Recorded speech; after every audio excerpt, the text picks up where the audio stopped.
Amen and amen. You may be seated for a while. And I would like to appreciate every one of you for coming into the church. Thank you for your time, for the expression of your love, commitment, hallelujah, and faithfulness to the Lord. Salamat sa Panginoon sa kanyang banal na presensya. Hindi niya tayo pinagkukulang ng kanyang banal na presensya, mga kapatid. Amen. God has been good all the time. Amen. Hallelujah. The Lord bless you and keep the spirit of worship. Keep your heart sensitive to the message. Hallelujah. To the presence of our God. Yes. Hallelujah. Yes. This church magnifies the Lord. This church magnifies God. And every time you feel the presence of the Lord, you have the liberty to express your love towards Him. Can we clap our hands to Him? Thank you, Jesus. Thank you, Lord. Salamat po, Panginoon, sa iyong banal na presensya. Salamat po, Panginoon. Again, thank you, brethren, for coming today. Amen. Hallelujah. God, hallelujah, is in this place and He knows every one of us. At alam niya rin yung mga bitbitin natin, mga kapatid. Alam niya yung ating mga bagahe. Amen. And as always, always give you the kind of sense of humor, mga kapatid, that when you go to church, and if you all have this burden, there's two ways that you can resolve your burden, mga kapatid. Amen. The first is, you could leave it to the Lord. Dala mo yung mabigat mong dalahin, bagahe. You can give it to the Lord at His feet. Sa paanan ng Diyos, iwan mo ang mabibigat na yung dalahin. O isa pa, iiwan mo dyan sa pintuan o sa may gate, mga kapatid. At pag uwi mo, amen, wag mo nang bitbitin. Because God has all the answers, mga kapatid. Ang Diyos, nasa Kanya ang lahat ng katugunan. Ang lahat ng ating pangangailangan. Hallelujah. God can easily supply that. Amen. And sometimes we need to listen to His words. Kailangan lang minsan makinig tayo sa Kanyang mga palatuntunan, sa Kanyang paalala sa atin. Again, God created man not for us to feel bad.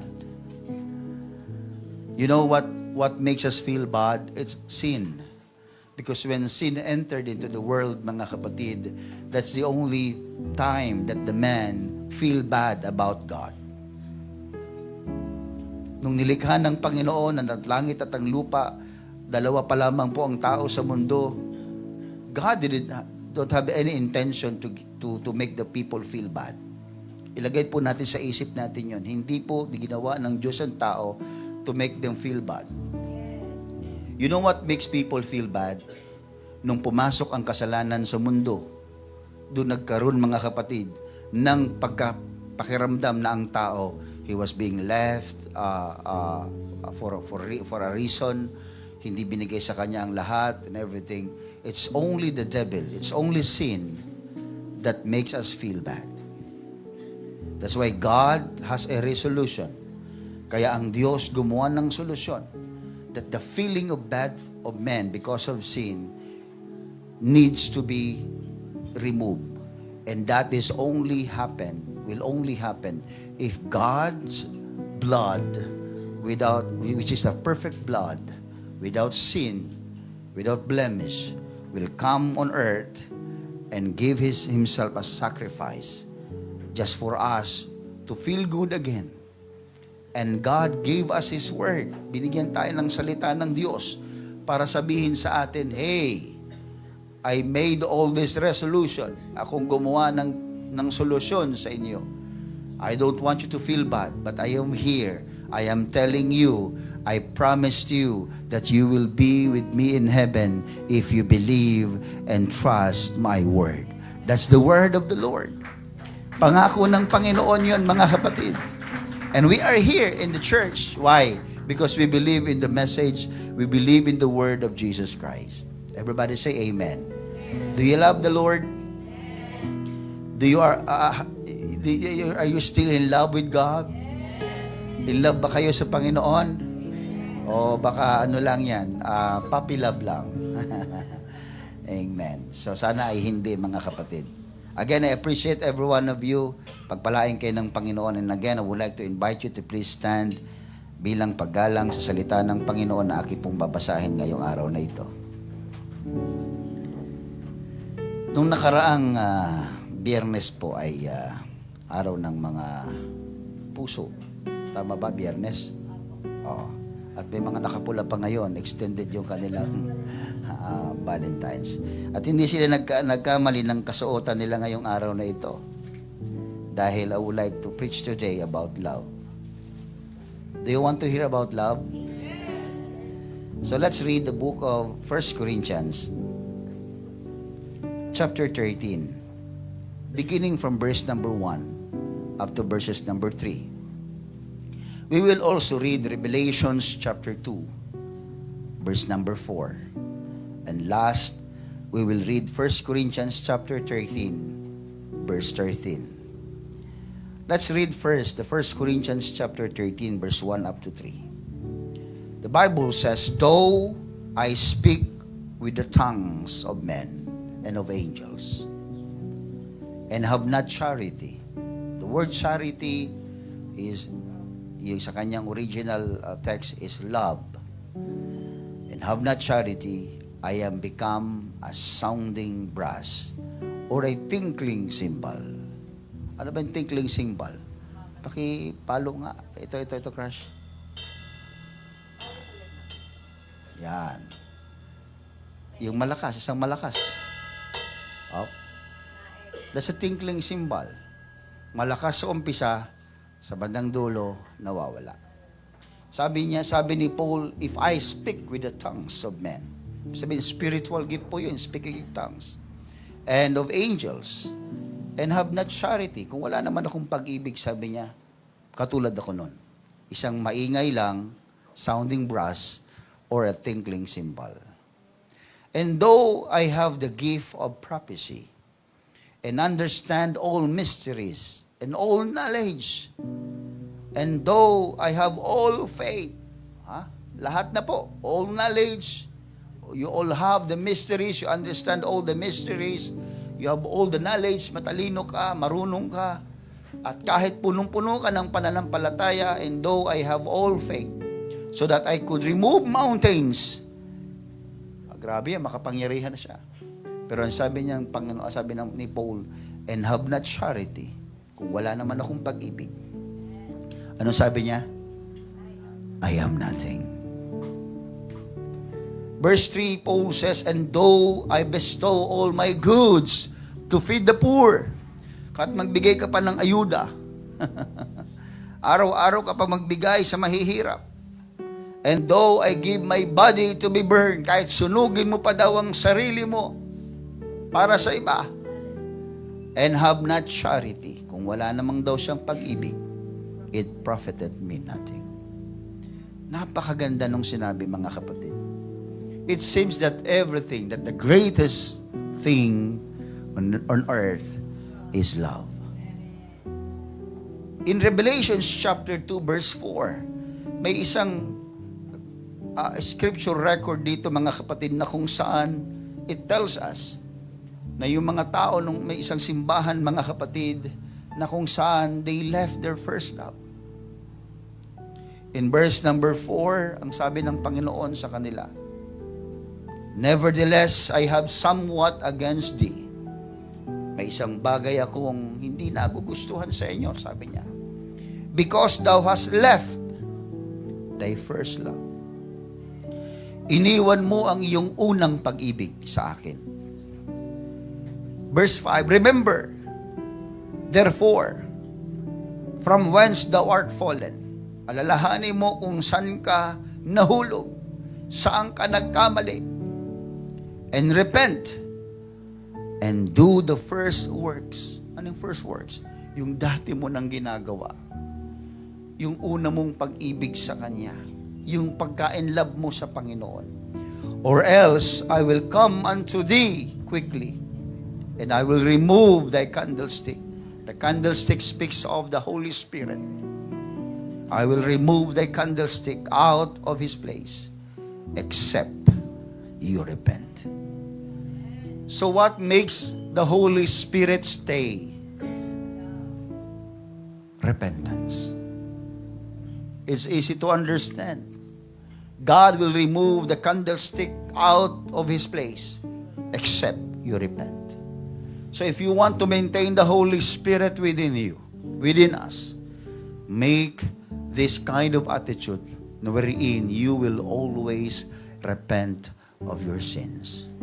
And the last verse that I want to share, 1 Corinthians chapter 13, verse 13. This is the final conclusion of Paul's message about love.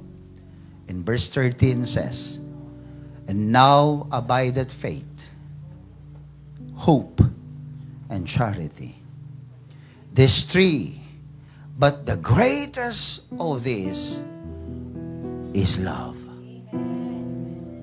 Charity.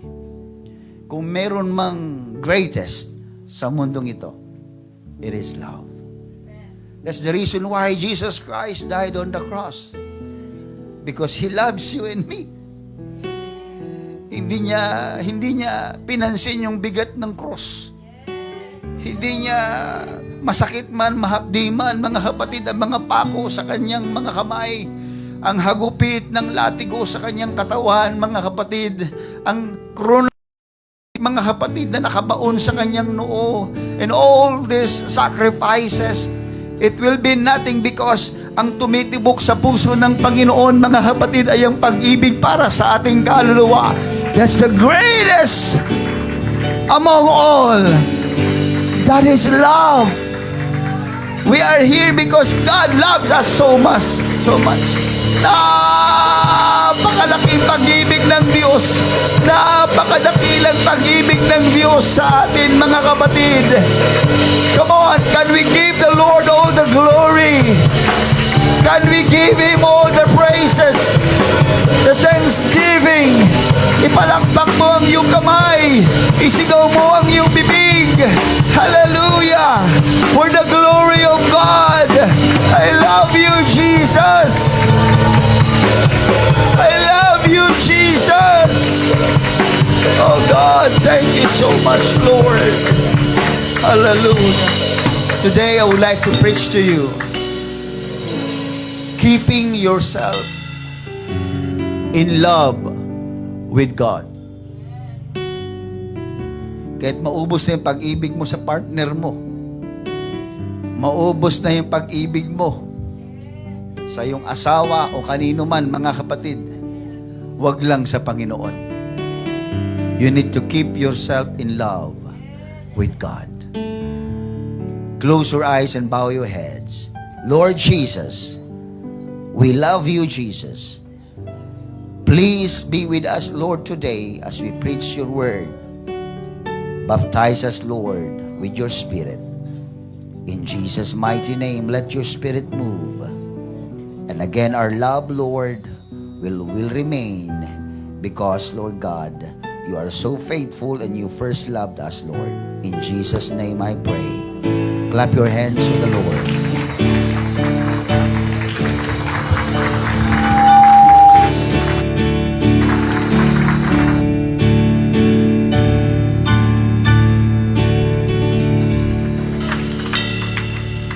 You may be seated, mga kapatid.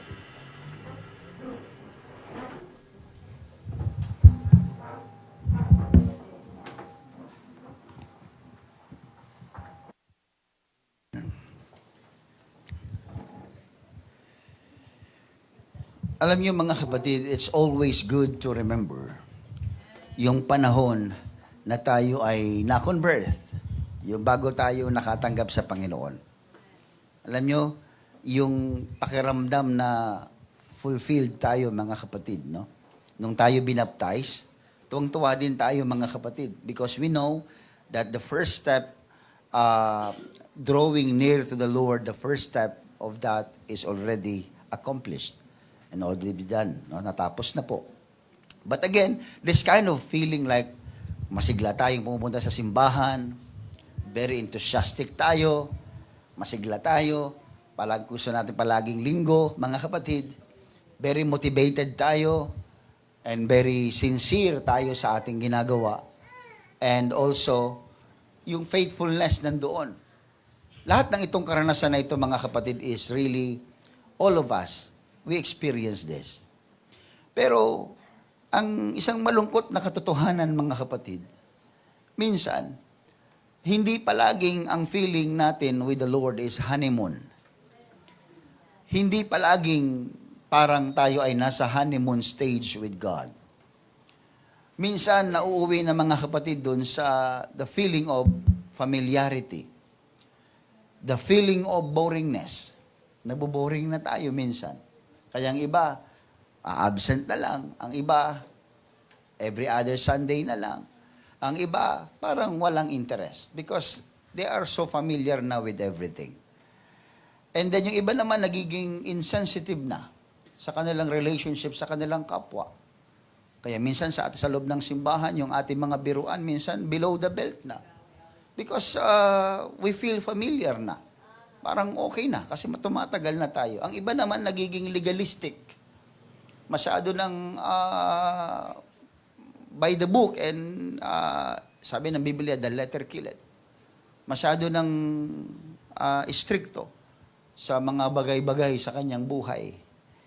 At yung sigla at init ng paglilingkod sa Panginoon ay para bang unti-unting nawawala. Yung apoy na siyang sumupok sa ating puso at nag-aalab ay unti-unting nawawala. Yung pakiramdam na kung saan minsan yung interest natin ay hindi na masyadong motivating sa ating buhay. Yung interest natin sa Word of God. Hanggang sa isang araw ay maramdaman natin na parang hindi na tayo masyadong in love sa Panginoon. Yung pakiramdam na parang ang Panginoon ay nailagay sa pangalawang prioridad natin sa buhay. Sa bagay, sa dati-rati, mga kapatid, when we wake up in the morning, we pray to the Lord. Hindi pa tayo gagawa, hindi pa nga tayo magtututbrush muna, mga kapatid. And then we pray to the Lord. We have our devotion. Medyo, ano nangyayari dito? Okay. Palitan natin yung mikropono. Until we lost this kind of excitement. Pag sinabi dati na, araw ng linggo, ang aga natin nagigising. Nakaplansya na, Sabado pa lamang ang ating damit. Because we want to go to the Lord. We want to experience the worship. Dito, dati-rati, kahit na sintonado ang mga umaawit, nare-revive ka.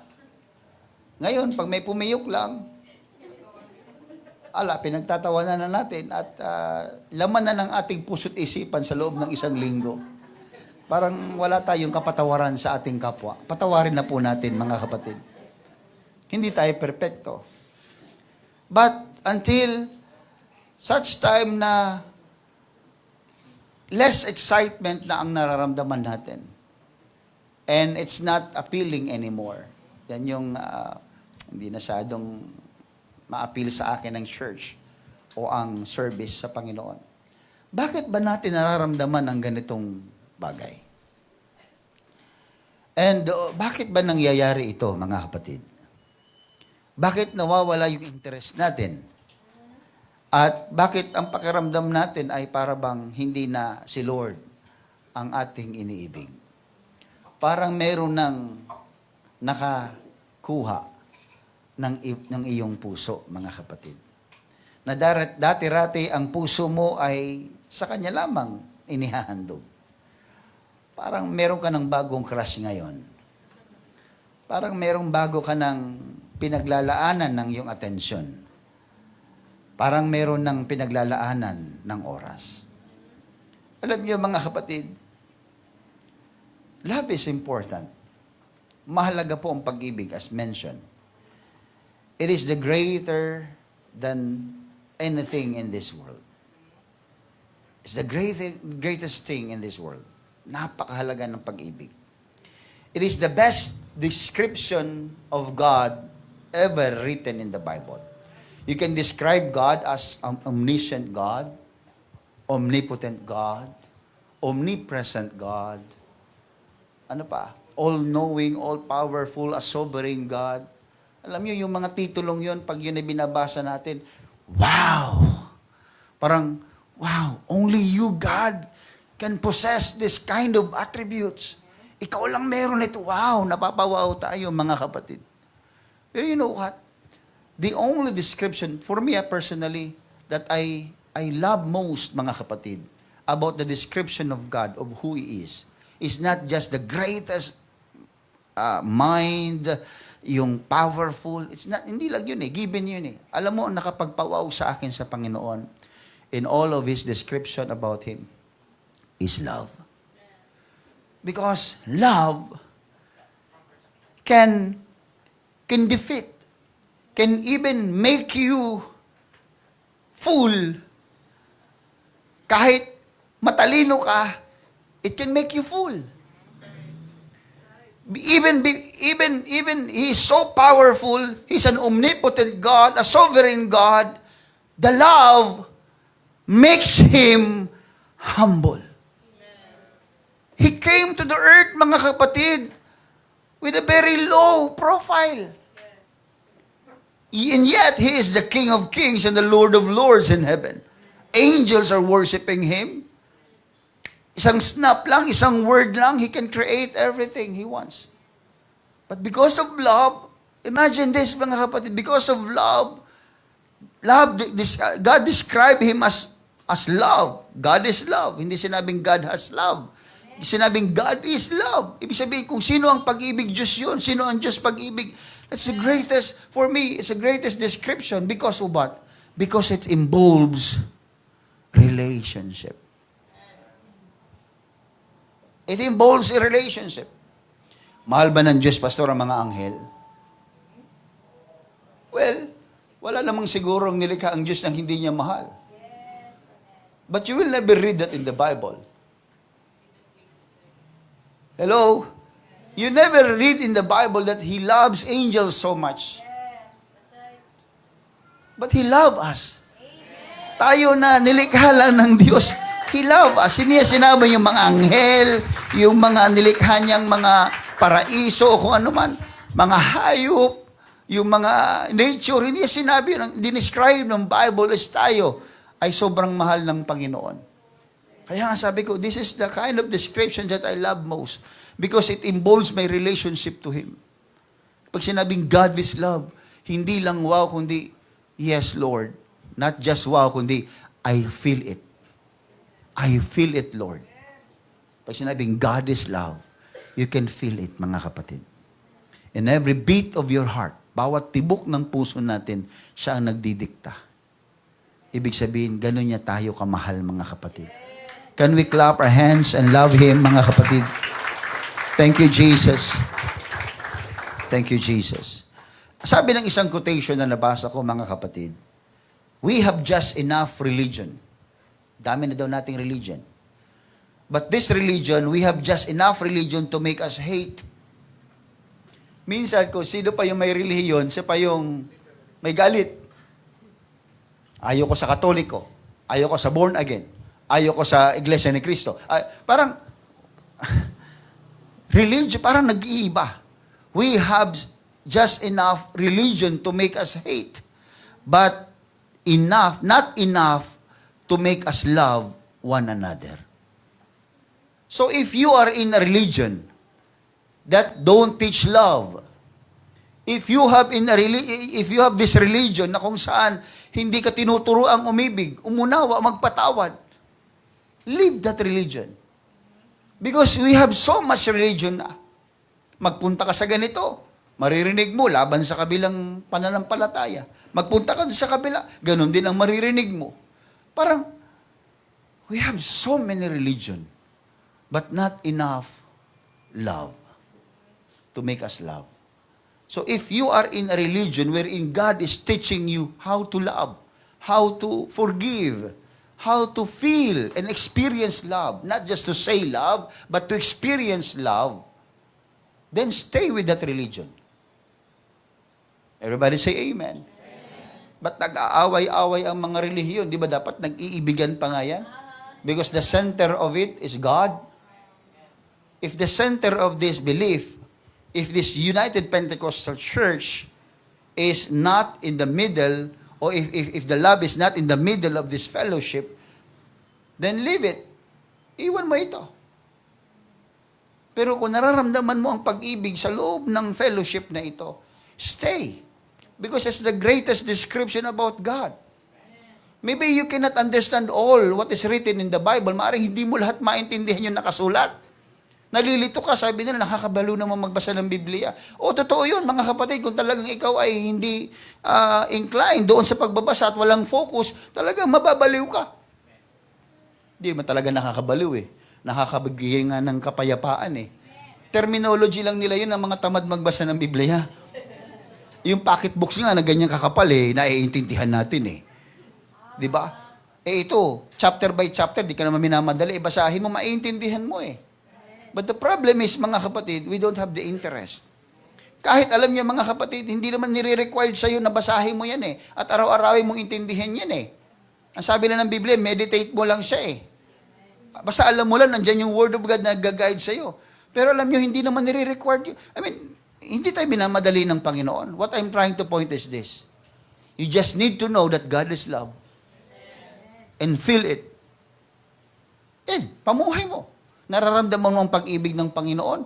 Hindi ipakita mo sa iba. Yung nararamdaman mo ang pag-ibig ng Panginoon sa buhay mo.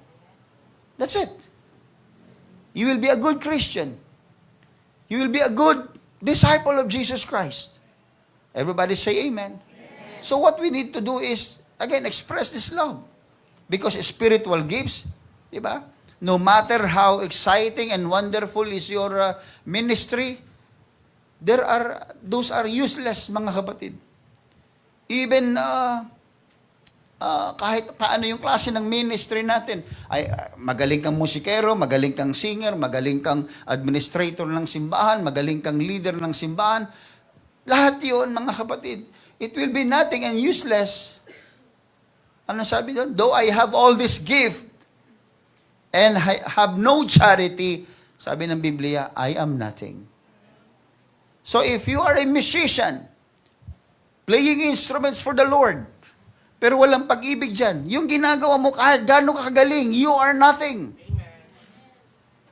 Everybody say amen. Amen. Sa mga pag-aawit, sa mga paglilingkod sa Panginoon, sa pangangasiwa ng simbahan, kahit gano'n tayo katalino at kahit gano'n kagaling, mga kapatid, kahit gano'n karaming gifts meron tayo, spiritual gifts na meron tayo, mga kapatid, kung walang pag-ibig, mga kapatid, those are nothing. And I can tell you, mga kapatid, that the only thing that can motivate us in our ministry is not skills. It's not competence. It is love. Pag-ibig. Kasi kahit di ka marunong sa ginagawa mo, kahit hindi ganun kagaling sa ginagawa mo, pero pag nakikita ng tao sa iyo ay pag-ibig, nararamdaman nila sa iyo pag-ibig, ang lumalabas sa bibig mo pag-ibig, higit pa yun sa musika na kayang likhain ng mga instrumento, mga kapatid, at mga boses ng pag-awit. Higit pa yun, mga kapatid, ang pag-ibig ay mahalaga. Amen. Without love, the exercise of these gifts is nothing. Tongues, apart from love, is just a lot of noise. Well, hindi naman intensyon, mga kapatid, ng ibig ko sabihin na when we speak in tongues, we just create noise. But I'm trying to say what is the fact, mga kapatid. We can speak in tongues. Sabi nga ni Paul, though I have these tongues, and I can speak, and I can understand tongues, and I can understand the language of angels. Sabi niya, pero wala naman akong pag-ibig. I am nothing. So lumalabas sa sinasabi ni Apostol Pablo, mga kapatid, na ang pag-ibig ay mahalaga kahit ikaw ay meron pang spiritual gifts. Kung wala namang pag-ibig, wala ka ring halaga. Everybody say amen. Amen. Because a ministry without love cheapens both the minister and those who are touched by it. Kung ikaw, gaano kakagaling sa iyong sa ministry mo, kung wala naman daw pag-ibig na umiiral dito, nagiging cheap daw ako at yung taong tumatanggap ng pag-ibig. Noon ang paglilingkod. Kasi walang pag-ibig eh. Nagiging cheap yung ginagawa natin sa Panginoon. You know what makes the church so wonderful in the sight of God? Hindi yung building, hindi rin yung instrumento kung branded man, hindi rin yung mga damit natin kung gaano kamahal yan. Hindi rin kung gaano kakomportable yung lugar. Alam niyo what makes the church so loved by God? It is love Himself. Kapag nagpupuri tayo dahil mahal natin ang Panginoon, that makes the church so wonderful in the sight of God. Pansinin niyo mga kapatid, kapag tayo ay sobrang tumatanggap sa Panginoon at nagpupuri sa Kanya, anong nangyayari sa atin? Ang Diyos ay bumababa, ang Kanyang banal na presensya ay bumababa, kino-confirm ng Kanyang Espiritu na tama yung ginagawa mo. Amen? Anong sabi ng ating General Superintendent sa kanyang pangangaral? Minsan sa loob ng simbahan, masyado na daw tayong formal. Minsan daw habang nangangaral ang pastor, may umiiyak sa likod, sinasaway, ano ka ba, nangangaral ang pastor natin? No, wag niyong pigilan. Wag niyong sawayin. Kasi kinakausap siya ng Diyos. That's proper, sabi ng ating General Superintendent. That's proper. Yan yung tama. Na kapag nangangaral ng salita ng Panginoon, pag tayo tinatamaan, pag tayo nakakaramdam, you respond to the Lord. Huwag mo nang hintayin pang magpatawag ng altar calling ang pastor bago ka mag-respond, mga kapatid.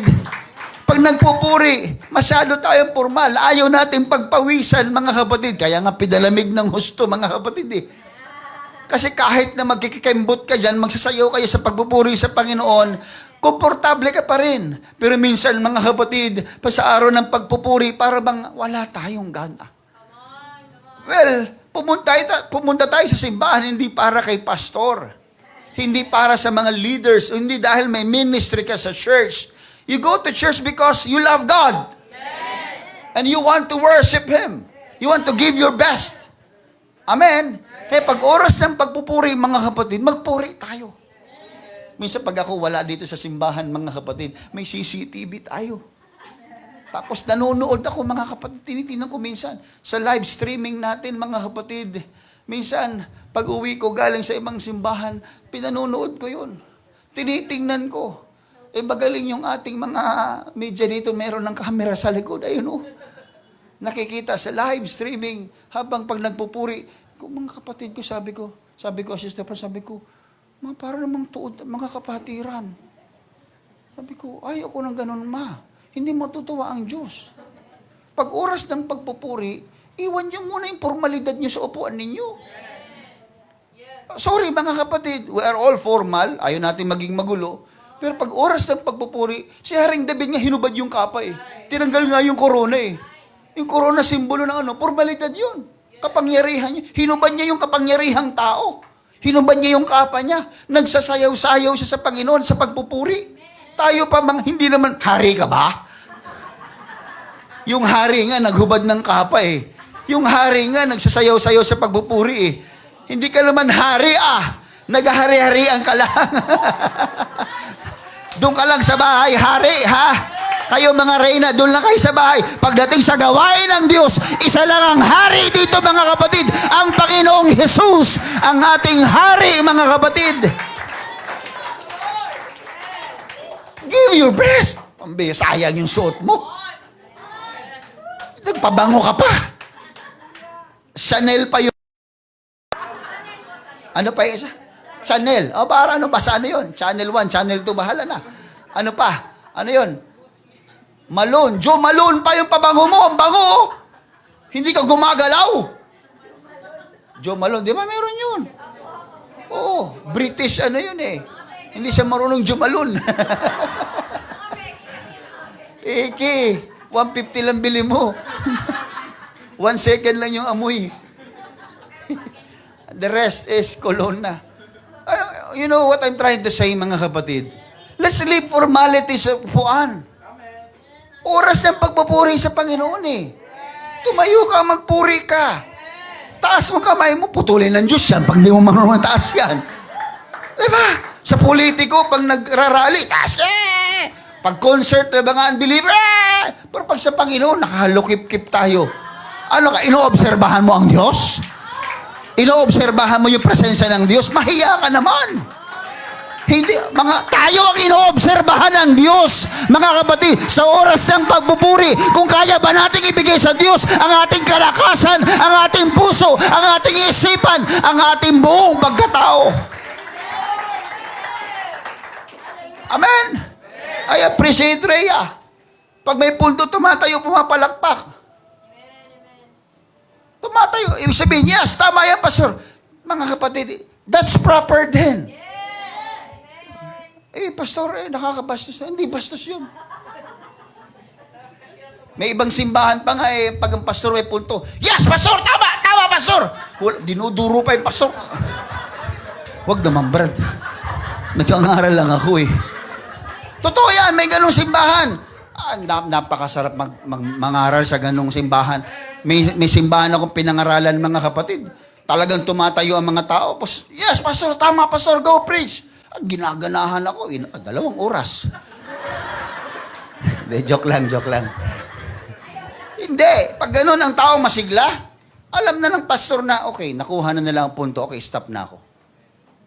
Pero yung tahimik, hindi pa nila naiintindihan. Tumatagal. Pero in 30 minutes, 45 minutes, nakuha na ng membro ang message, titigil lang pastor. Bakit? Kasi naintindihan na ng tao. Ang kasunod nun, yung kanilang pagpupuri na sa Panginoon. Yung pagsamba na. Pagpapasalamat sa Diyos. Amen. Kaya yung palakpak nyo na yan. Subukan nyo, araw-araw pumalakpak kayo ng 1,000 times. Sa umaga, sabi ni Pastor Gadjel kay Pastor Dante Navarro, sabi niya, gusto mong gumaling. Pumalakpak ka ng 1,000 times tuwing umaga. 700 times tuwing umaga. Sabi ganun, hirap naman nun. Kasi ibig sabihin yan, nare-reflex yung ating mga nerves sa punta sa atin. Kaya hindi po, may scientific explanation and medical explanation yon. Pag bumapalakpak tayo, namamassage yung ating maliliit na ugat dito, gumagapang yan sa kasukasuan natin. Kaya bumalakpak kayo. Hindi sa tao, sa Diyos. So, nakapagpupuri ka na, malusog ka pa. Amen. Hindi po yan tao pinapalakpakan natin. Sa tao, pwede mong gawin yan. Pero sa Diyos, you give all your best. Because that's the expression of love, mga kapatid. Balik tayo sa pag-ibig, punta tayo sa pagpupuri. In Revelation chapter 2, verse 4, binasa natin kanina. Nami-misquote natin yung verse 4. Nevertheless, I have somewhat against thee. Sabi ng Panginoon. Laodicean Church, diba? Tama? Sabi ng Panginoon doon sa kanila, I have somewhat against thee. May laban ako sa inyo. Meron akong gustong i-correct sa inyo. Bakit? Because thou hast left thy first love. Alam niyo mga kapatid, yung iba, mini-misquote nila yan na thou hast lost your first love. It's clear. It's not lost. You intentionally left the group.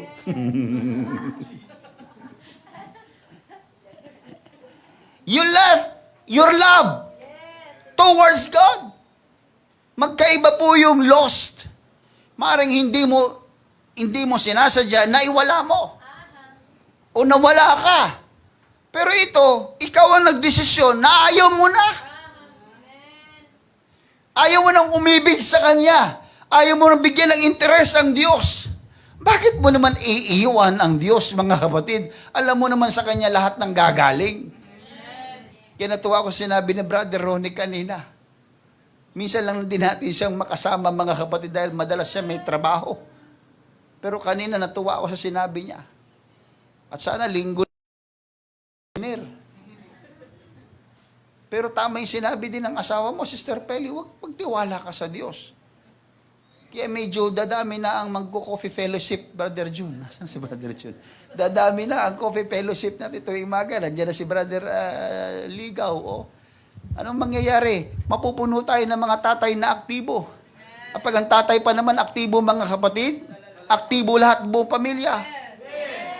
Hindi ako nagbibiro, mga kapatid. Dahil pag ang tatay, Brother Jason, nagsabing, anak, mga anak, gising na. Tanghali na tayo, bihis na. Lahat yan, kahit tatamad-tamad, susunod yan. Kahit yung asawa mong suplada, naku, babangon yan, mga kapatid. Tatayo yan.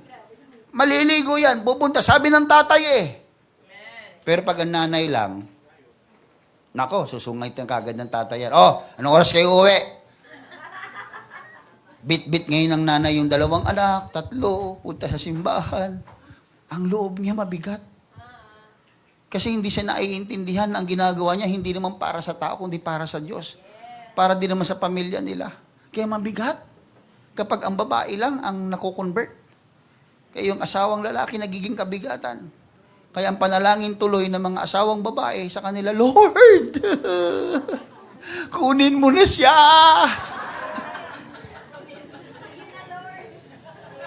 Kaya kayo mga asawang lalaki na hindi, kayo nanonood dyan.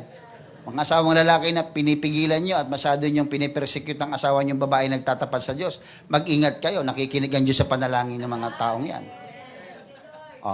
Thank you, Lord. May nag-thank you na kagad. Kukunin yan. Mayroong living proof dito. Si nanay, Alam nyo kung answered prayer daw. Pero alam nyo mga kapatid, masarap pag yung mga tatay, sila yung aktibo, sunod lahat. Grabe mga kapatid, ang pagpapala din ay bumubuhos sa pamilya nila. Kaya mga tatay, magpakatibay tayo. Tayo mga tatay dito, kailangan yung ating pananampalataya is hindi naman, mas matapat tayo dapat kaysa sa ating mga asawang babae. Amen po ba? Amen po ba? Kaya pagdating sa spiritual na bagay, huwag nating ipe-persecute o pipigilan o ihihinder yung mga gawaing yan. Pag ang anak mo pupunta sa birthday, pinapayagan mo. Pupunta sa simbahan, pupunta sa youth camp, ayaw mo. Ano nangyari sa anak mo pagdating ng panahon? Ayun. Napariwara ang buhay. Ikaw din may kasalanan. Tayo din mga magulang. So we need to keep looking forward na kung saan ang anak natin gusto natin maganda ang kanilang kinabukasan sa piling ng Panginoon. And you will never commit mistakes when you commit yourself to the Lord. Hindi ka magkakamali sa takbo ng buhay mo o ang Diyos man, mga kapatid, sapagkat siya ang nakakaalam ng lahat. You need to entrust your life to the Lord. Itiwala natin sa Panginoon ang ating buhay. Kaya huwag nating iwan si Lord. Huwag mong hindi iibigin ng Panginoon. Pero pastor, mahal ko naman si Lord Talagang mahal ko siya. Pero bakit hindi ko nakikita sa'yo, Brad, sister, na mahal mo si Lord? Hindi ko nga rin maintindihan, pastor Okay, doon tayo sa relasyon, mga kapatid. How you will know that the person has no love anymore sa iyo? Wala nang pag-ibig sa iyo. Di ba nawawala na yung interest mo and everything? Marami. Pwede nating i-enumerate ang lista, isa-isa. Marami yan. Pero let me tell you this. When we start to divert your delight, your desires to the Lord, at na-divert sa iba, that's the first thing that makes your love to the Lord diminish. Pag nawawala na yung desire mo para sa Diyos at napunta na sa iba, mga kapatid, mawawala na rin yung pag-ibig mo sa Panginoon. Sino ba tayo, mga kapatid, kung tayo ay hindi umibig sa Panginoon? Panginoon pa rin naman siya, kahit di mo siya ibigin. Ikaw ano? Ako ano? Wala. Wala tayong kwenta. As in, wala. Pero kapag umiibig tayo sa Diyos, kahit wala tayong kwenta, ang unang nagbigay sa atin ng kwenta anyway, ang Panginoon. He first loved us. Binalyo niya tayo, alam niyo, kahit gaano ka makapangyarihan yung leon, kahit na gaano ka makapangyarihan yung leon, at gaano kalakas, kahit gaano kalaki ang elepante, hindi binigyan ng Diyos ng value yon sa langit. Ang binibigyan ng Diyos ng value sa atin, alam niyo kung ano? Yung kaluluwa ng tao. Napakabuti ng Panginoon. Hindi ka man kasing lakas ng leon, hindi ka man kasing taba ng elepante. Hallelujah, malapit na. Dahan-dahan lang, may nasasaktan, Pastor. Sorry po.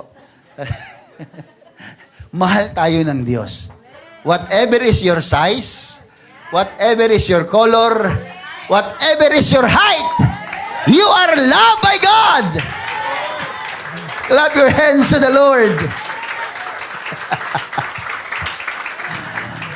Kapag nawawala na yung delight natin sa Panginoon, yun ay palatandaan na ang ating pag-ibig sa Diyos ay unti-unti na ring nawawala.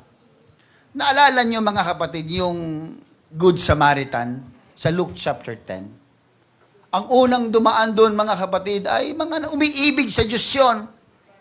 Yung tatlong klase ng taong yun mga kapatid, una doon dumadaan mga kapatid, yung Levita, di ba? Pagdaan ng Levita mga kapatid, nakita niya nakahandusa yung isang lalaki na binugbog ng tulisan, pinagnakawan, ginawa ng masama. Dinaanan lang, dinaanan lang. Yun ay palatandaan na kung saan ang delight mo sa Panginoon ay wala na sa Kanya. Napunta na sa iba. Siguro sabi niya, nagmamadali ako May church service pa kami. Ako yung Levite Ako kasi yung nag-aasikaso ng templo. Kaya nagmamadali. Sakto dumaan yung pastor. Yung priest. Yung high priest. Pagdaan, hindi rin niya pinansin. Bakit? Magpipreach pa ako Yung membro dumaan. Yung Good Samaritan. Pagdaan, anong ginawa ng Good Samaritan? Inalagaan. Ginamot yung kanyang sugat. Gumastos mga kapatid. Yung isang kabayo mga kapatid, sinakay niya yung lalaki doon. Hinatid niya doon sa isang bahay tuluyan. Sinabi doon, ito, pagalingin ng taong ito, ito bayad ko. At pag kulang pa, balikan ko pa yan, bayaran ko pa hanggang sa gumaling siya. Ganon yung kanyang puso. Membro lang yun. Diba? Isang ordinaryong mananampalataya. Bakit niya nagawa yun? Bakit nagawa niyang gumastos ng hindi naman para sa kanyang pamilya, kundi para sa ibang tao? Bakit niya nagawa yun?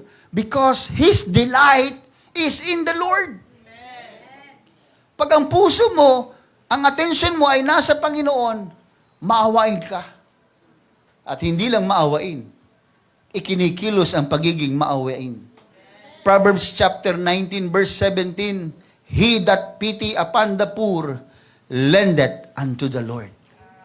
Wow! Ang nahahabag daw sa mahirap. He that hath pity upon the Lord, lendeth unto the Lord. Nagpapautang ka sa Diyos. Imagine mga kapatid. Pag nahahabag ka sa mahirap, and that which He hath given will He pay him again. Tagalog nga, sister, tinan mo. Ang ganda nitong pagkakasabi nito mga kapatid. Ang naaawa sa dukha. Sino po ba dito ang dukha? Hallelujah, daming dukha. Sunod na tanong, sino naaawa sa dukha? Alam nyo na. Ang naaawa sa dukha ay nagpapautang sa Panginoon. Ngayon, si Lord, pag may utang, nagbabayad yan. Just to clear mga kapatid, ang Diyos walang utang. At kung ang Diyos ay magkautang sa iyo, siguradong babayaran ka niya. Kaya the more you have pity on others, especially sa household of faith, sinabi naman ng Biblia yun sa Epistle, na dapat kung tayo ay tutulong at maahabag, dapat nasa household of faith. Tayong mga mananampalataya. Di ba? Sa iba. Di ba? Pag tayo nagpupunta sa EDSA, minsan sa BGC, ganyan. Minsan, mayroong kakatok sa kaagad 50. Maawain Bigay 50. Pagdating sa simbahan, love offering 20. Parang, teka lang Lord, parang, nakuha niyo ibig ko sabihin, parang hindi balanse. Especially sa household of faith. Especially sa house of God. You need to be more generous sa gawain ng Panginoon. The more we delight ourselves to others and to the work of the Lord, the more we delight ourselves to God. In 1 John chapter 4, verse 19, we love Him because He first loves us. If a man say, I love God and hated his brother, he is a liar. For he that hath loveth not his brother whom he hath seen, how can he love God whom he hath not seen? Yun ng Diyos na hindi mo nakikita. Paano yun mga sabi diyan mga kapatid? Yung tao daw na minamahal mo, na nakikita mo, ay yung tao doon na nakikita mo ay hindi mo kayang mahalin, ano pa kaya doon yung Diyos na hindi mo nakikita? Paano mo daw siya mamahalin? Verse 21, and this commandment have we from Him, galing sa Diyos, that he who loveth God, loveth his brother also. Pag minamahal mo ang Diyos, minamahal mo rin yung iyong kapwa.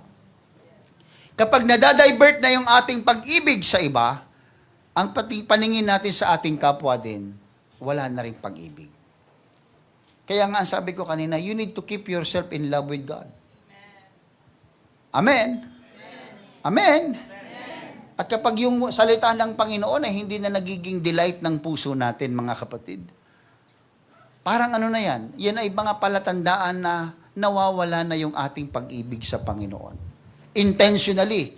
Sabi ng Revelation chapter 2 verse 4 kanina, thou hast left thy first love. Iniwan mo ang iyong unang pag-ibig. Ibig sabihin, intentional mong ginawa. Kapag ang salita ng Diyos, mga kapatid, ay hindi na nagbibigay sa atin ng gana, o wala na tayong gana sa salita ng Panginoon, well, it also an indication na tayo, mga kapatid, ay lumalayo na sa pag-ibig sa Panginoon. Ano dapat gawin, Pastor? Di ibigin mo ang salita ng Diyos. Pag Bible study, makinig. Pag nangangaral, makinig. Hindi yung tayo ng tayo, ihi ng ihi. Wala ka namang UTI. Inom ng tubig. Kaya ka ihing-ihi kasi inom ka ng inom ng tubig sa likuran. Sorry, may panahon naman ng break, mga kapatid eh. Sa eskwelahan nga, mga kapatid, tinitiis mo. Sa trabaho nga, tinitiis mo. Dito naman sa simbahan, mga kapatid, the same respect din ibigay natin sa Word of God. Para bang pagtatayo ka, that's the indication of you don't have any intention and interest sa Word of God eh. Saan nyo nakita, mga kapatid? Sa atin, sa Presidente ng Pilipinas. Pag ang Presidente ng Pilipinas nagpatawag ng pagpupulong, yan, kayo ba tayo ng tayo? Ihi ng ihi? Hindi. You will listen. Word by word. Pinakikinggan natin. Presidente ng Pilipinas yun eh. Ano kaya yung Panginoon, mga kapatid? Kung hindi iihi, iinom ng kape sa likod. Maglalagay ng tubig sa kanyang cup noodles. Pati dito, dadamay ako dito, naaamoy ko. Ano ba naman yan? Sabi ko, wala pa naman tanghalian na ha. Minsan, dati noon, sa ipil tayo, sabi ko, minsan, nagangaral ako, si Sister Pers, naluluto ng adobo doon. Sabi ko, dapat mamaya na yan. Alam ko kaya ibig ko sabihin?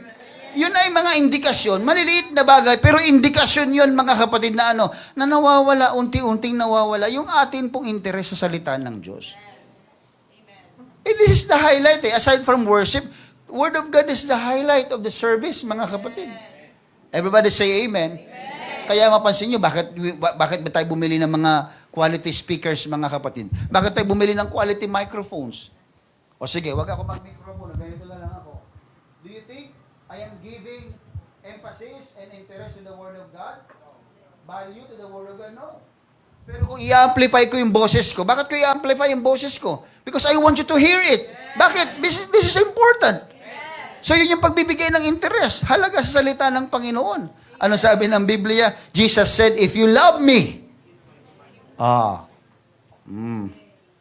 si Jesus Christ mismo nagsabi, if you love me, mahal mo ba ako? Sabi ng Panginoon, kung talagang mahal mo ako, keep my commandments. So kung nawawala na yung keeping of commandments natin, mga kapatid, keeping of the words of God sa atin, anong ibig sabihin nun? Sa mismo nagsabi, if you love me. Kaya nga conditional yan. Meron dalawang letra sa unahan. If. I-F. If. Kung mahal mo ako. ingatan mo ang aking mga utos. Saan iingatan? Sa bulsa? Dito sa puso. Kaya tayo nakikinig ng salita ng Diyos kasi gusto nating i-keep yung Word of God. At yun yung pag-ibig natin sa Kanya. Palatandaan yon. Ang tanong ko ulit sa inyo, do you love God? Pag sinabi mong amen, ibig sabihin, meron kang salita ng Diyos na iniingatan mo dito. Meron ba?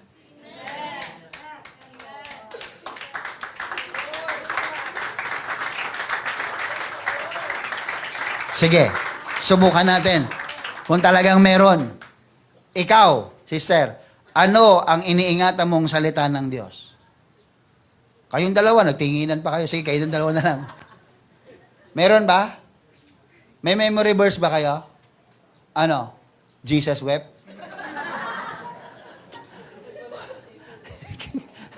The shortest verse, Jesus wept. Kaya may memory verse. Ano ba naman si pastor, kailangan mag-memory verse kami? Kasi yun eh. The more you memorize it, the more you keep it.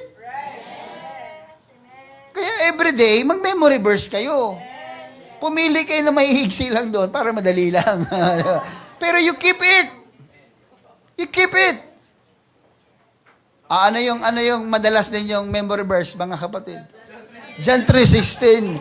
Pambihira ka. Yung John 3:16, Psalms 3:16 daw. Sabi ni Kimchi. Nagkamali pa, mga kapatid. Patawarin nyo na. Kayo din naman nagkakamali. Kaya alam niyo, mga kapatid, let us always give value to the word of the Lord. Pag may conference, yan, mga nanay, tatay, kabataan. Pag pupunta tayo ng konferensya, minsan ang pinunta natin, minsan hindi na yung word of God eh. Yung damit na isusuot, yung mga friends mo sa ibang church, ay, amiga, nandito ka. Kala ko nag-backslide ka na. Buhay ka pa pala. Alam niyo, mga kapatid, let us make the Word of God as the valuable thing or bagay sa buhay natin. Ang salita ng Panginoon. Amen. Pag pupunta ng konferensya, hindi lang yung, saan tayo? Saan ang conference? Sa Baguio. Wow! Tara, punta tayo! Hindi dahil sa Word of God. Dahil doon sa strawberry. Di ba? Pasyal ang pinunta. Hindi ganon, mga kapatid. Pangalawa lang yon. Pribilehyo na natin makapamasyal pag tayo ay, chance na natin yun eh. Pero unahin natin ang salita ng Diyos. Makinig. Mag-take note. Yung may nagtitake note dito, mga kapatid. Ang iba hindi nagtitake note. Nagpi-Facebook, mga kapatid. Habang nagpi-preach ang pastor. Bakit nyo alam, pastor? Kikita ko eh. Kala nyo ha? May evidence ako. Nakikita ko. Yun lang sa likod, hindi ko nakikita. Yung mga media doon. Pero dito, kitang-kita sa mata ng ating CCTV. Pero God is good. Kaya wag po nating bigyan ng less importance ang Word of God. Everybody say amen. Kapag ang isipan natin, mga kapatid, when our thoughts during leisure moments, yan, do not reflect upon the Lord. That's the indication. Halimbawa, pupunta ka sa leisure places na bakasyon ninyo o saan man kayo pupunta. Pag hindi mo binibigyan ng reflection ng Diyos sa ginagawa mo, sa leisure time mo, nawawala ng pag-ibig dyan. Huwag po kayo matitisod sa akin, mga kapatid, ha? Please, paalala lang naman ito. Para kasi tayo nagtataksil sa Diyos eh. Sa loob ng simbahan, sa gawain, napakaayos natin. Pero pag tayo nagbakasyon, wala si pastor, walang kapatiran. Tara! Magbikini tayo! Diyos ko po. Pagkakataon na natin to! Pakita natin yung mga legs natin, puro barikos. Sorry, mga kapatid, leisure time mo yun. Pag hindi nag-reflect sa iyo ang Panginoon sa ginagawa mo, mga kapatid, hallelujah, I can tell you that your love is already diminishing. Kaya ang tanong ko are you still in love with God? Ganon ba tayo mga kapatid? Pag hindi mo kasama ang boyfriend mo, ikaw, Brother Adrian, pag hindi mo kasama ang iyong girlfriend, Sister Mikey, pag nasa ibang lugar ka, wala naman si Mikey eh. Halika, mang good time tayo ng ibang babae dito. Ganun ba yon? Parang ganun ang mangyayari. Pag sa salita ng Diyos, hindi tayo nag-reflect, mga kapatid. Hindi ako nagbibiro. Hindi ako nagbibiro, mga kapatid. Minsan sa trabaho, alam tayo simbahan. Alam mo na, sige. Alam mo na, sa trabaho tayo, mag-girlfriend, mag-boyfriend tayo. May ganun. Usong-uso sa BPO yan. Ano tatrabaho sa BPO? Rhea, ikaw. Ikaw lang, Rhea. Hindi sa BPO. Oh. Ganun, madalas yan.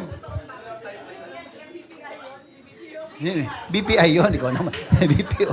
Ikaw naman. Hindi kayo nakikinig. BPO, sabi ko, hindi BPI. Diba? Leisure moment. Our minds and heart should be saturated by God. Ano yung saturated? Sige, ibahin natin ang term. Alam niyo yung alam yung ginagawa bago ihawi ng isang karne? Marinated naman.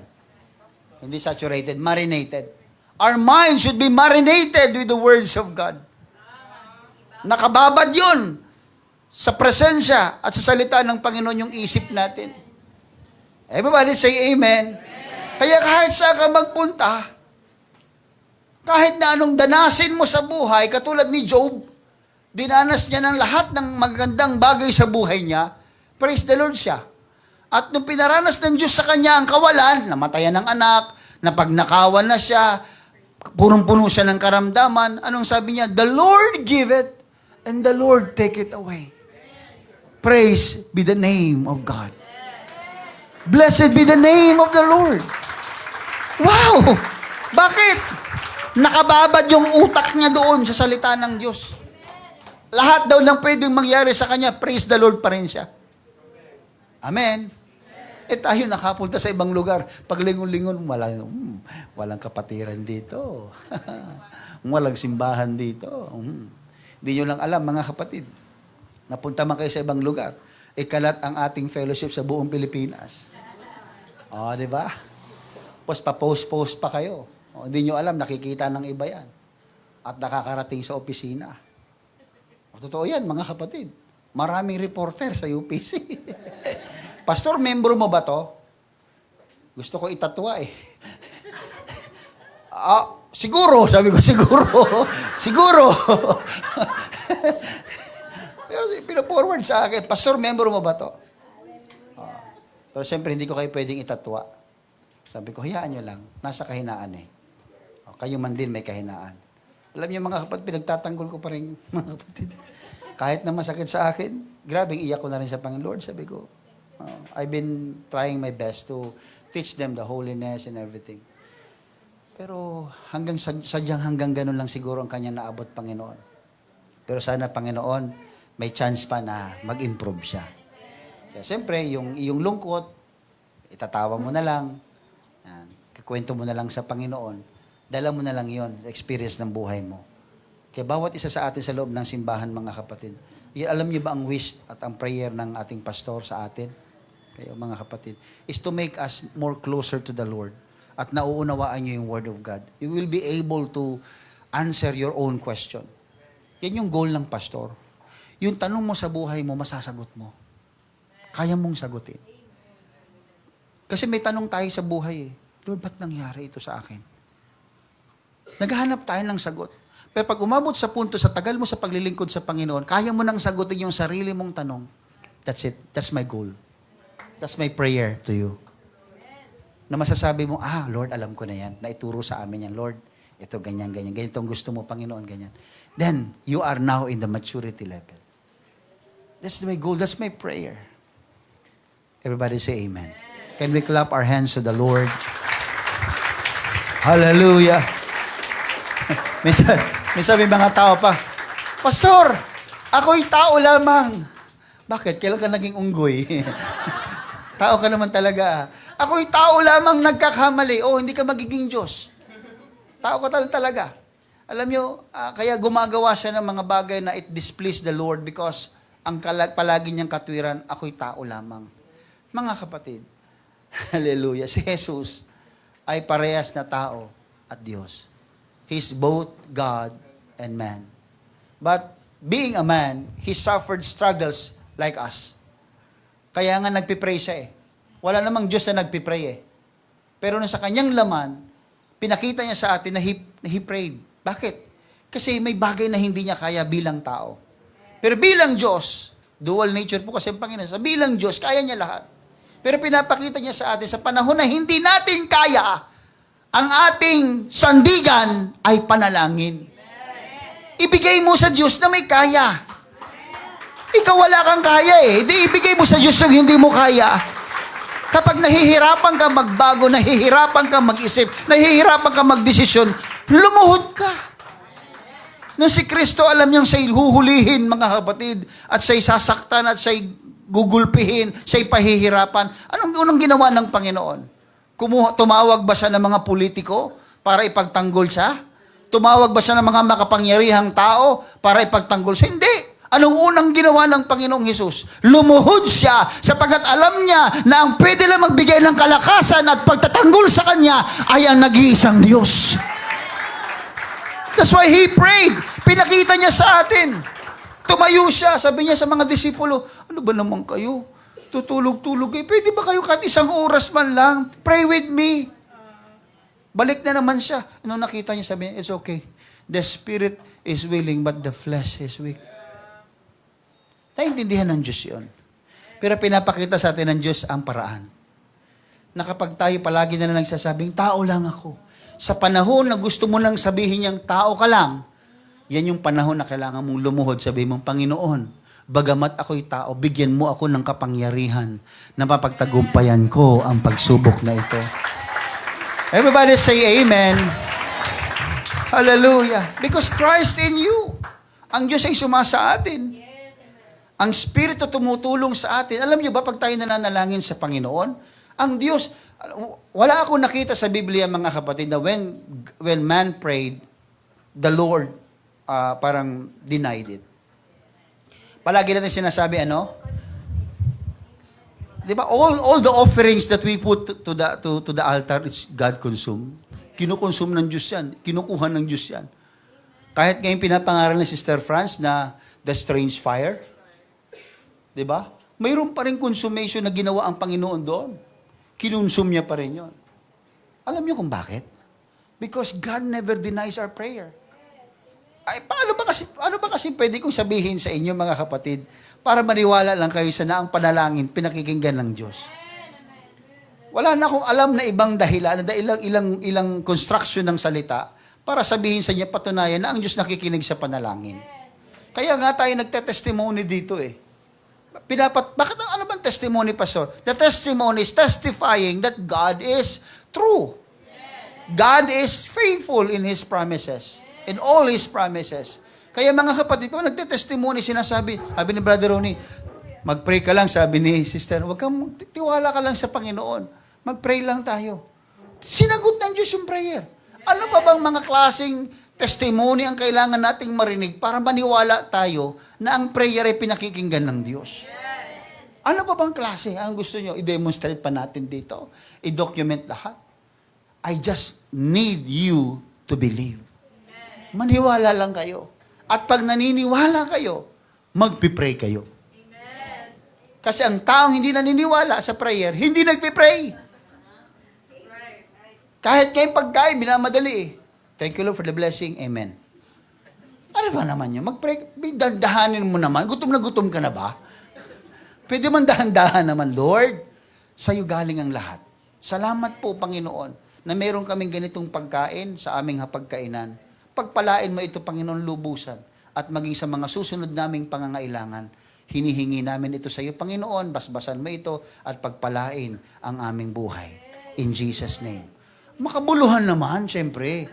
Hindi yung si Lord ay naghihintay ng maganda mong sasabihin sa Kanya. Binigyan ka na niya eh. Wala eh. Ang sabi mo lang, thank you, Lord. Amen. Ano ba naman yan? Dagdagan mo naman. Naniniwala ka ba talaga sa panalangin?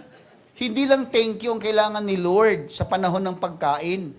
Pati rin yung ating pag-ibig, yung expression of love. O kayo, pag binigyan kayo ng inyong mga magulang, mahal nyo sa buhay, asawa ninyo, anak ninyo, pag binigyan kayo ng isang regalo, ano sasabihin nyo? Thank you lang? Anong ginagawa ninyo? Di ba? Grabe ba? May yakap? Wala na nga sa yakap. Salamat anak. O, yayakap mong gano'n. Salamat, naalala mo ko. Malambing nararamdaman. Thank you Lord in Jesus' name. Ano ba? Wala ka man lang kalambing-lambing. Tatinan mo yung ulam mo, palaging tuyo. Lambingan mo, Lord. Tuyo ngayon, di ba? Lord, salamat po, may tuyo. Lord, pwede bang bukas may kaldereta naman? You request God. You talk to the Lord. Kalderetang tuyo. Lagyan mo ng tomato sauce, di, kaldereta na rin yan, di ba? May nabibili namang mga solutions dyan, di ba? Mabilis yan. Kaya alam niyo mga kapatid, God help us in our infirmities. Tinutulungan tayo ng Panginoon. Palakpakan natin ang Panginoon. Eto, isa pang naobserbahan natin mga kapatid, it's slowly diminishing the love if the interest of giving is already there. Yung wala nang interest sa giving. Yung willing attitude will always go first. Diba? You go to church because you are willing. You worship God because you are willing.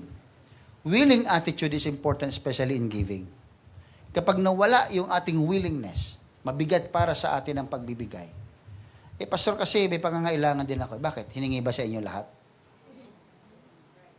Alam ko ba, kung 20 na lang ba ang laman ng pitaka mo? Ba't alam ko ba? Alam ba namin? Alam ba ng katabi mo? Di ba hindi? Pagpasok ba sa pintuan, sinabi ng usher, "Good morning, welcome, magkano ang laman ng pitaka mo ngayon?" Wala naman tanong eh. Umupo tayo dyan, magbibigay, willingly. Hindi namin alam kung 20 na lang yan. Kung ayaw mo ibigay, wala namang pipilit sa'yo eh. Hindi naman yung halaga ang mahalaga doon eh. Ang mahalaga doon, yung kung totoo ka ba sa ginagawa mo. Hindi naman namin nakikita yun eh. Wala nakakakita nun. Tayo nakakaalam nun. Ang tanong lang, ikaw ba, alam mo ba yung ginagawa mo? Whether willing ka bang ginagawa mo yan o hindi? Pag ginawa mo isang bagay at hindi ka willing, that's the reason why sometimes we are not being blessed.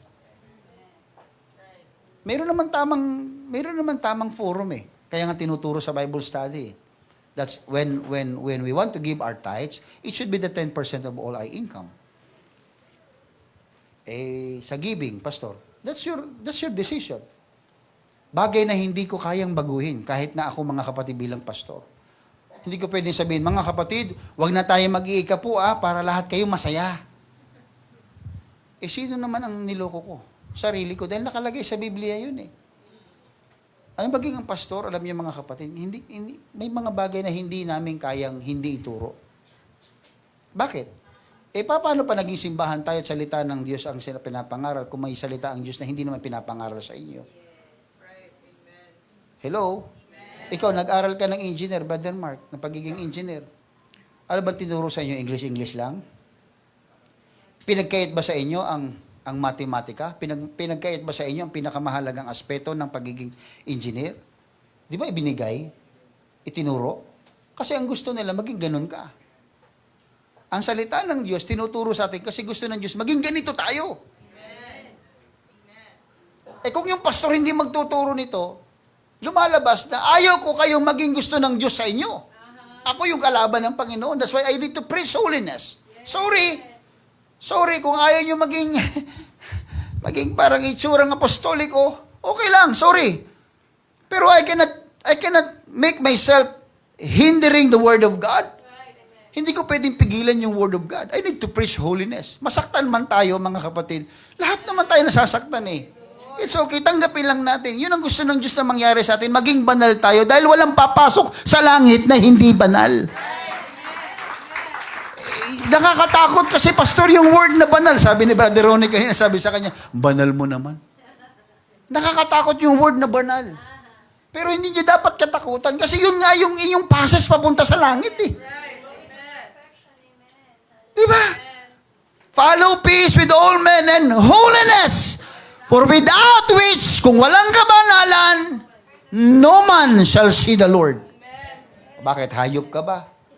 Tao ka, di ba? So man ka. No man shall see the Lord.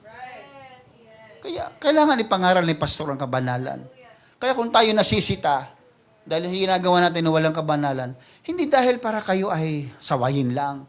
Kundi gusto ka, paano tayo magkikita-kita niyan sa langit? Hindi ba? Pangit naman yun, Brad, Jillian, kung nakikita mo yung mga kaibigan mo nandun sa baba, Oy! Brad! Kasi nakikinig sa pangangaral ni pastor, kaya ka sa impyerno. No. Ang pangit naman nun, di ba? Nakatingin ka doon sa baba. O baka ikaw yung nakatingin sa taas. Ay!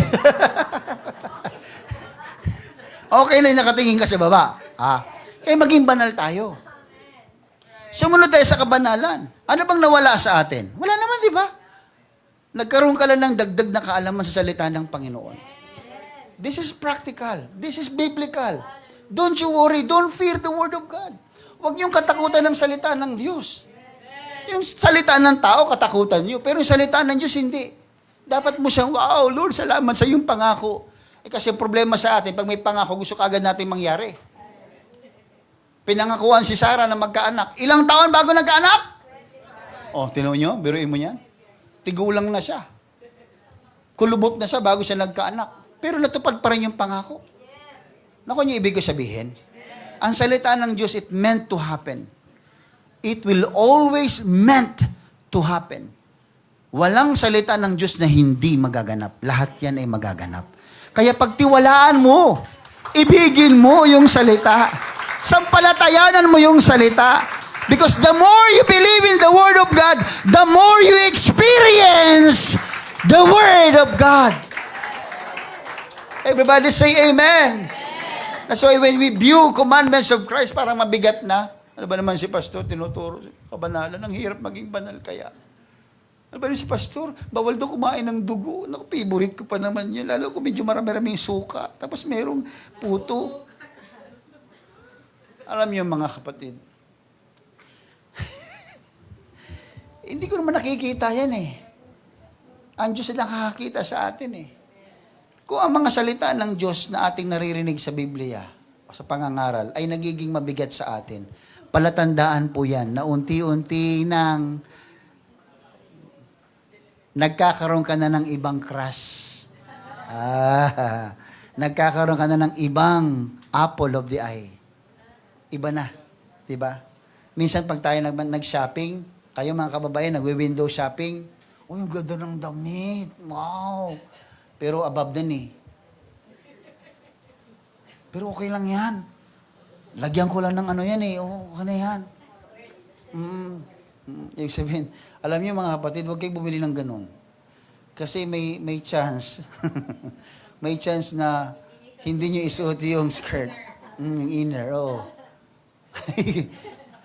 Niloloko yun lang sarili niyo eh. Okay lang yan. Ibig sabihin, okay lang yun, pastor, para handa ako. Anong handa? Para pag nag-backside ako, meron pa rin ako miniskirt. Double purpose. Nag-iisip ka palang mag-backslide? Nag-iisip ka palang hindi magsimba o hindi magpatuloy? Kaya ganong klase yung binibili mong damit? Practical.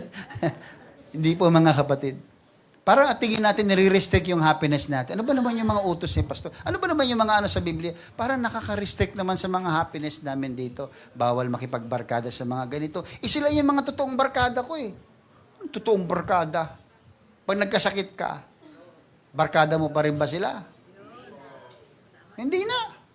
Sa panahon ng paghihirap mo, o kayo mga may gulang na, tayo mga may asawa na, o yung mga kaibigan, mga Mars natin, o mga kumpare natin, o kailan na sila kumpare at kumare? Pag may okasyon, di ba? Birthday ni pare mo, magpainom ka naman. Bakit mo ganun? O Mars, birthday pala ng ano. Parang kaibigan mo na sila sa panahon ng ganon. Pero sa panahon ng paghihirap mo at dalamhati mo, nandun ba sila? Sino nandun? Di ba Panginoon? Sino nagko-comfort sa'yo? Di ba Panginoon? Sino sa'yo? Simbahan. Nandun sa'yo. Sa panahon ng iyong dalamhati, sa simbahan nandun, may pastor, may kapatiran na umaalalay sa iyo. Tapos pag gumaling ka na, maayos ka na, balik ka na naman din sa mga tropa mo, taropa mo. Buta kay taro pa. Oo. Hindi ganoon mga kapatid.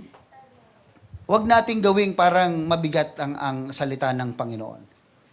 Di ba yung rich young ruler, akala niya ay yung sinasabi ng Panginoon ay kabigatan para sa kanya.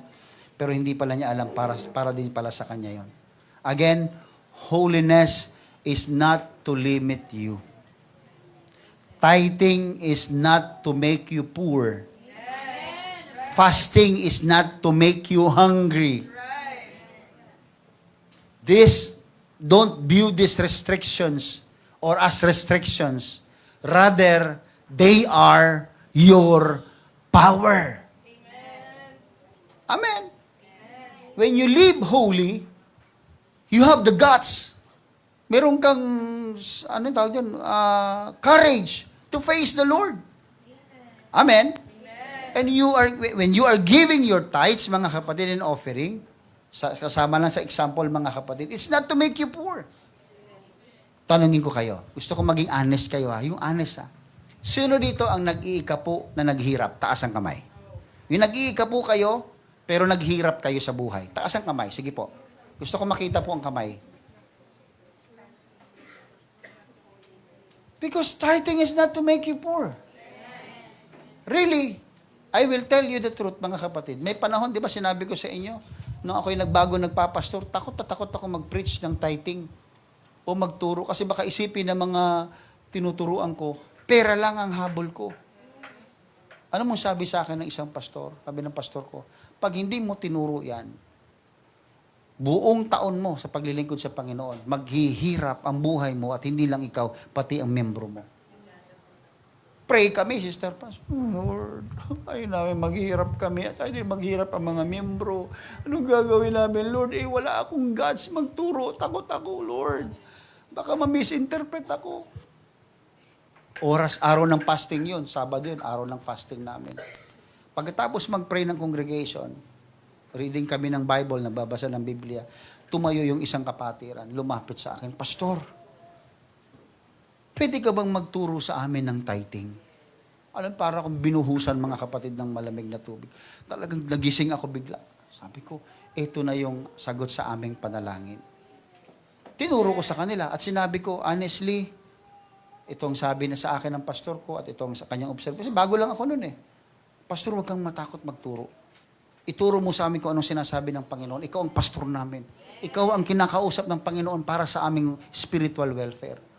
Pagkatapos sabihin ng mga elders yun, mga kapatid, wala nang linggo, hindi ako nangaral ng tithing. Anong nangyari mga kapatid? Diba? Ngayon sa mga nakasaksi sa inyo, nagsimula tayo sa Victory Church. Yung letter V na simbahan, kasi malikitid lang. Napunta tayo sa isang old car wash. Hanggang napunta tayo doon mga kapatid sa clubhouse. Hanggang sa napunta tayo dito. Hanggang sa magkaroon tayo ng sariling simbahan mga kapatid na may malawak na lugar. Gusto nyo makarating doon sa bagong simbahan natin? Huwag kayo mag-backslide. Yun. Kasi pag nag-backslide ka, tapos andyan na yon, mahihiya kang pumasok eh. Baka hindi ako tanggapin ni pastor. Hindi kasi ako nagpatuloy eh. Wala. Hanggang inggit ka na lang. Pero, kung gano'n ang nararamdaman ninyo, halimbawa, pumasok pa rin kayo. Hinihintay ka namin. Hinihintay namin ang iyong pagbabalik. Palakpakan natin ang Panginoon. Amen! That's why mga kapatid, when we inwardly strive for the acclaim of this world, pag masyado nating binibigyan ng pansin yung mga bagay na gusto nating makuha sa mundong ito, mga kapatid, it shows that your love is diminishing.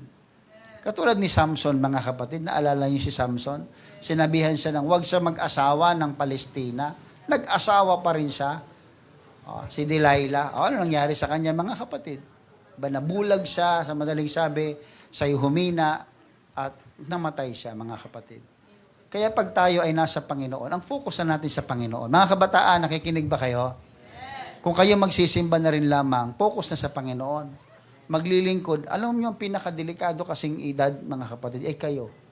Kayo ang susceptible, napakadelikado ninyo. Lalo't higit kapag kayo ay hindi natuturuan, mga kapatid, hindi nagagabayan. Bilis nyo magdesisyon.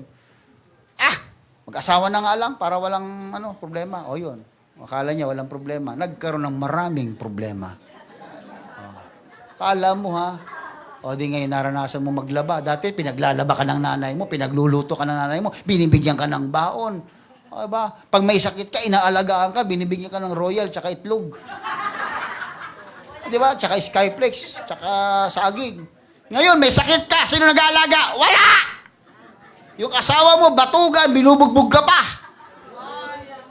Oh. Tapos, parang walang problema. Mag-asawa na lang. Lumayas na nga sa bahay na ito. O, ngayon, na-realize nyo?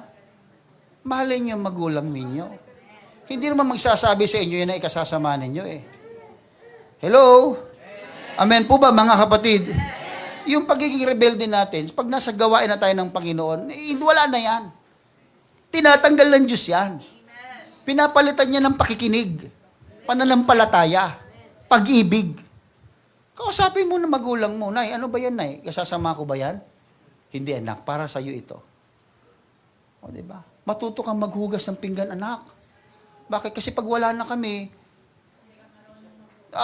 nakitira ka sa iba, ay hindi ka tatanggapin. Bakit? Hindi ka marunong magwalis, di ba? Maghugas. Yun sabi sa akin ng nanay ko dati. Pag ikaw napatira sa ibang bahay, at least mamahalin ka nila. Wala ka man trabaho, wala kang pinag-aralan, pero marunong ka ng gawaing bahay. Naku, sabi niya, hinahanap yan.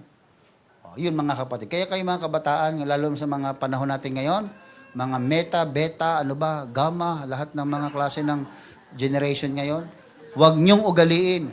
Huwag niyong ugaliin na hindi sundin ng magulang. Ephesians chapter 6 verse 1, yan ang unang utos na may kasamang pangako. Gusto niyo pagpalain ng buhay niyo, pagpalain niyo magulang niyo. Hindi ako nagbibiro, basahin niyo sa Biblia. Obey your parents in the Lord, for this is right. Verse 2, ano sabi sa verse 2? Honor thy father and mother, which is the first commandment, with? Kanino galing yung promise? Kay Lord. Sundin natin sila. Everybody say amen. Kaya gusto nyo, gusto kong maging engineer ako paglaki ko. Gusto kong mayaman ako. Gusto kong, okay lahat yan. Pero simulan mo yan sa magulang. Makinig, igalang, sundin, ipanalangin. Mga kapatid, yan kasi nandun yung pangako ng Panginoon. Amen. Kaya naririnig nyo sinasabi ng magulang nyo sa inyo, sinakal na lang sana kita nung bata ka. Tinakpang ko na, ilips. Hindi ka na sana, ganyan yun. Kasi nakakaramdam sila ng parang displeasure sa atin. Regret, di ba? Pero ngayon, mga kapatid, di ba? Nakita ni sister, si Rhea, mag-iba na si Rhea. Dating maitim, ngayon, maputla na. Puyat kasi. Di ba? Nakita niya yung kanya mga pamangkin, iba naggaganda, nagwagapuhan na. Di ba? Kaya salamat sa Panginoon. Kasi yun ang nagagawa na naglilingkod. Kung yan po yan, hindi naglilingkod sa Panginoon, kung hindi may asawa na baluga pa rin yan hanggang ngayon. Totoo yan. Kaya salamat sa Lord. Salamat sa Panginoon na convert ang buong pamilya ninyo. Ipagpatuloy ninyo, huwag niyong putulin yung blessing ng Panginoon. Hanggang sa mga kaapu-apuhan ninyo, ibigay niyo yun. Hayaan niyong dumaloy doon yung biyaya ng Lord. Hayaan niyong pagpalain ng Diyos yung kanilang pamilya. Hayaan niyo na ang presensya ng Diyos ay umabot hanggang sa kanila para ang kanilang buhay din ay maging mapayapa. Amen! Hindi naman yung mga kapatiran na kahit ang sweldo ay kakarampot, payapa. Bagamat hindi sapat, pero nakapagsisimba, hindi dahilan. Walang pera, kulang sa pera, kulang sa ganda. Hindi magsisimba. Wala. Pwede ba nating palakpakan ng Panginoon, mga kapatid? Now, this is so much, mga kapatid. But I want to tell you, mga kapatid, kapag tayo ay masyado ng complacent, masyado ng satisfied, isa pa yan, mga kapatid. I want to make serious today before I close. Tinan nyo maigi, mga kapatid. When we feel that we are satisfied with a sinful condition around you, surrounds you, wherever you are, then that's the indication na ikaw ay nawawalan ng pag-ibig sa Panginoon. Alam niyo ba, mga kapatid, na kapag tayo ay naglilingkod sa Panginoon, binubukod din ng Panginoon ang buhay natin, sineseparate tayo sa mga bagay na ayaw niya. Pansinin niyo mga kapatid, maging sa inyong trabaho sa eskwelahan, maging sa inyong pang-araw-araw na buhay, pag ikaw ay naglingkod sa Panginoon ng tapat, bibigyan ka ng Diyos ng mga taong dapat mong kausap, grupo na kung saan dapat mong samahan. Pero kapag tayo mga kapatid ay habang naglilingkod sa Panginoon, pero yung kasalanan ginagawa natin ay hindi natin kayang alisin sa buhay natin. That's an indication. Kung ikaw ay masyado ng complacent, okay lang sa'yo, parang ganon. Na nagkakasala, okay lang sa'yo na ikaw ay hindi nanghihingi ng tawad sa Panginoon. Yan ay palatandaan na hindi mo minamahal ang Panginoon. So if you feel one day guilt in your heart, because you commit something to the Lord seriously, then the next thing you do is to repent of your sins. Huwag mong hayaan na magstay ka doon. Sino bang hindi nakakaunawa sa atin? Diyos siya eh. Sino bang hindi nakakaalam ng problema mo? Diyos siya eh. Alam niya yon. Maaaring kapatid mo hindi alam yan. Magulang mo, asawa mo hindi alam yan. Pero hindi po pwedeng hindi alam ng Diyos yan.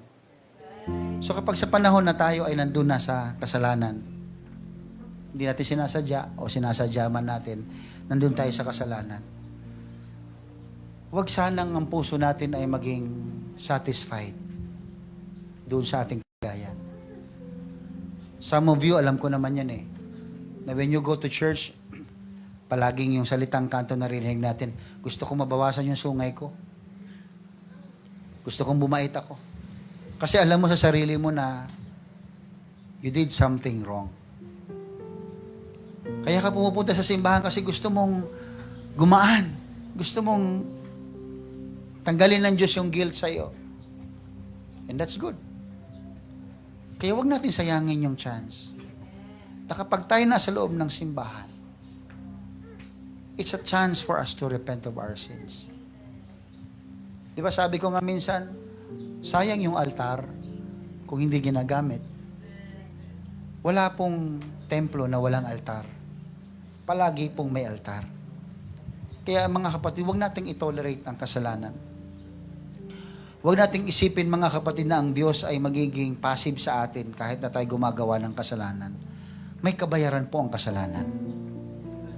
May kabayaran po ang kasalanan. Humingi tayo ng tawad sa Panginoon. Hindi ko alam kung ano yung nakukomit natin araw-araw. Kayo lang nakakaalam nun. Pero nandito tayo ngayon sa simbahan. Ano bang ina-expect natin sa church? Makikiliti tayo sa mensahe? Ano bang ina-expect natin sa simbahan? Yung gusto lang nating marinig, ang gusto nating marinig? Yung pabor sa atin? Kaya tayo nasa simbahan kasi gusto nating marinig yung gustong sabihin ng Diyos para sa atin. Kasi kung pupunta ka sa simbahan at meron kang sariling preference mo, Lord, ito gusto kong marinig. Paano kung merong gustong sabihin ng Diyos sa iyo? Paano kung merong gustong ipagawa ang Panginoon sa iyo? Paano kung merong gustong i-correct ang Panginoon sa iyo? Will you not be listening to the Lord? Unfair sa Panginoon. Minsan alam niyo pati yung pagpapatawad sa atin. Malaking issue yun mga kapatid eh. Walang taong hindi nagkakamali. At kung may taong nagkamali sa atin, ba't hindi tayo makapagpatawad? Bakit iiral yung sarili nating gusto? Ba't iiral yung sarili nating pananaw? You know one thing that I know? If we cannot give or yung give up ourselves to the Lord, you cannot forgive anyone. Kung hindi mo na isuko sa Panginoon ang iyong buhay, hindi mo kayang patawarin ng sino man. Now, alam niyo sabi ng Revelation chapter 2 verse 4, iniwan mo yung pag-ibig mo eh. Iniwan mo yung pag-ibig mo eh. Intentionally. Iniwan mo. Alam niyo yung solusyon? Pinangaral ko sa inyo ito minsan mga kapatid. That the only solution is in verse number 5. Verse number 5 says, remember therefore, from whence thou art fallen. Alalahanin mo kung saan ka nahulog. Alalahanin mo kung saan ka natisod. Alalahanin mo kung ano yung naging kasalanan mo. And repent. And repent. Hindi siya magiging kaaya-aya kung naaalala mo lang pero you don't use your altar to repent. Repent of your sins. Walang taong perpekto. But God is asking, you want to make sure that my word is with you? Then keep it and love me. You want to make sure that your love is still with the Lord? Then repent of your sins. And do the first works. Balikan mo yung una mong ginagawa. Dati naman, interesado ka sa Word of God eh. Dati naman, palaging priority mo ang Word of God eh. Dati naman, palaging sound sa'yo ang Word of God eh. Hindi lang siya noise. Ang worship, hindi lang siya noise para sa'yo noong unang panahon. Parang yun yung nagbibigay ng sigla sa'yo. Sabi ng Panginoon, balikan mo lahat yun.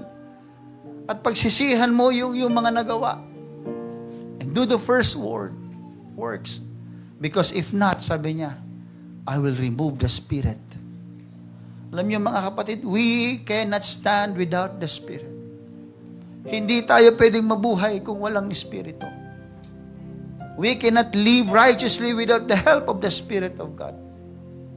Sabi ng Panginoon, I will remove thy candlestick. I will remove that Spirit with you if you will not repent. So today, before I preach mga kapatid kanina, nung nasa opisina ako, nung binalikan ko itong basahin, may isang word, may isang parang message na nag-pop up sa akin mga kapatid bago ako umakyat dito kanina.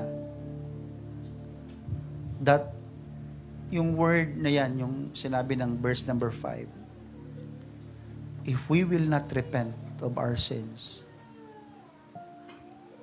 if we will not repent of our sins, you will not be filled with the Spirit. Kaya alam niyo mga kapatid, kung struggle ka na mapuspos ng Espiritu Santo, maybe God is just telling you, there's one thing more that you need to do. Repent of your sins. Do you want to be filled with the Spirit of God? Pwede ko ba makita mga kamay na gusto mapuspos ng Espiritu Santo ngayong araw na ito? You know, when the Spirit of the Lord is with you, hallelujah, anything and everything is possible to the Lord. If you want to be filled with the Spirit of God, when you stand up today, please listen, when you stand up today, you need to repent of your sins. And God is looking from heaven. Pag nakita ng Panginoon na nagsisisi ang iyong puso, ang iyong kaluluwa, hindi mahirap tanggapin ang banal na Espiritu ng Diyos. Again, if you are ready to receive the word of the Lord or the blessings of the Spirit of God, you may stand and repent of your sins today. Hallelujah, hallelujah.